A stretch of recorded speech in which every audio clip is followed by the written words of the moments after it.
কেউ একজন ফুলকে জিজ্ঞেস করলো, যখন তোমায় গাছ থেকে ছেঁড়া হলো তখন তোমার কষ্ট হয়নি? ফুল হেসে বলল, যে আমার গাছ থেকে ছিঁড়েছিল তার খুশি দেখে আমি আমার সব কষ্ট ভুলে গিয়েছিলাম।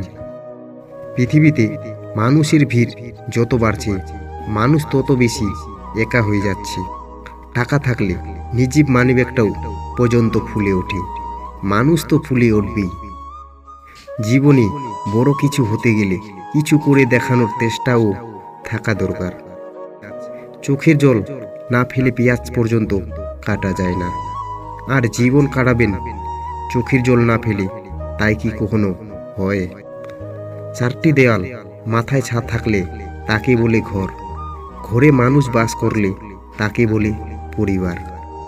আর সেই মানুষগুলোর মধ্যে একে অপরের প্রতি বিশ্বাস আর ভালোবাসা থাকলে তাকে বলে সুখী পরিবার। অপেক্ষা করে থাকা মানুষগুলোকে পরীক্ষা বেশি দিতে হয়।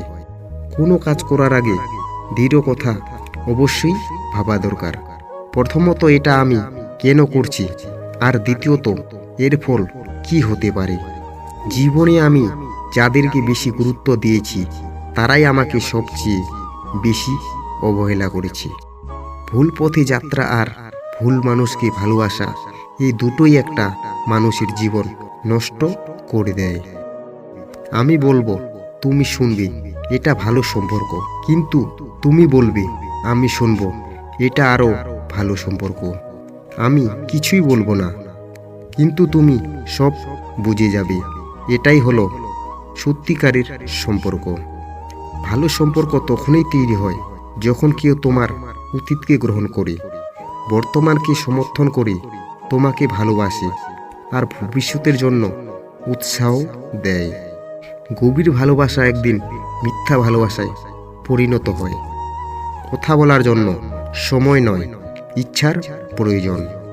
পরিস্থিতি যখন মানুষের বিপরীত হয়ে যায়, তখন হেসে সব মেনে নেওয়া ছাড়া আর কোনো উপায় থাকে না। বন্ধু বান্ধব আপনজন বলে এখন আর কিছুই হয় না। এখন সবাই স্বার্থের সম্পর্ক তৈরি করে। ভেবে দেখলে আমরা প্রত্যেকেই কিছু না কিছু স্বার্থের জন্য সম্পর্ক তৈরি করি। তাই তো এখনকার সম্পর্কগুলো কোনো রকমের মেয়াদ থাকে না। স্বার্থ শেষ তো সম্পর্ক শেষ। মানুষ প্রতিনিয়ত বদলায়, কেউ ভালোবাসায় বদলায় আর কেউ অবহেলায়।